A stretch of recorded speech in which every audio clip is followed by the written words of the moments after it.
Þetta myndi vera G-Star skrifstofa. Það er mann. Já. Sjáu þetta. Þetta er gaurinn sem fylgdi með þessu. Hann er svona góð með feeling eins og þessir kínversku legomenn eru yfirleitt. Svo svipinn og svona gæja. Nú eru komin á langt þess að geta séð svona nokkurn veginn gæðina á þessu. Þetta virðist að vera allt í lagi. Þá kubbarnir virðist vera svona gúmmíkenndir og dúa smáæðis. Sem er merkilegt. Allt í lagi. Fann hérna gæða vandamál. Þetta er alveg ofsalega stíft þetta hér. Þetta fríhjólar sko ekki neitt. Sjá þetta. Það er að hafa fyrir þessu. Við sjáum þetta hérna. Það er sko morguljóst að þetta hérna dæmi er ekki Lego. Þetta er G-Star.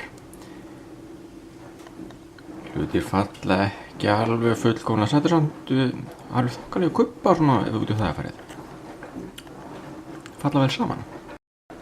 Það sést núna að þessi er svolítið öðruvísi heldur en hinir. Það er svona rúnaður svona. Og svo er þetta hérna dót hérna á hliðinu líka. Það er öðruvísi.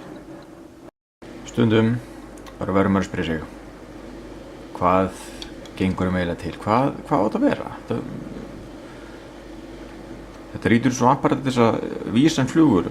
Bara þangað.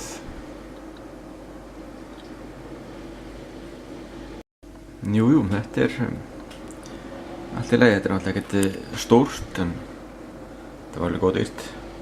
Hjónir snúast ekki, þetta snýst ágætlega, þetta er kubbarnir eru náttúrulega ekki Lego gæði en maður ætlar með við slúpan, þetta er aðeins skárra en það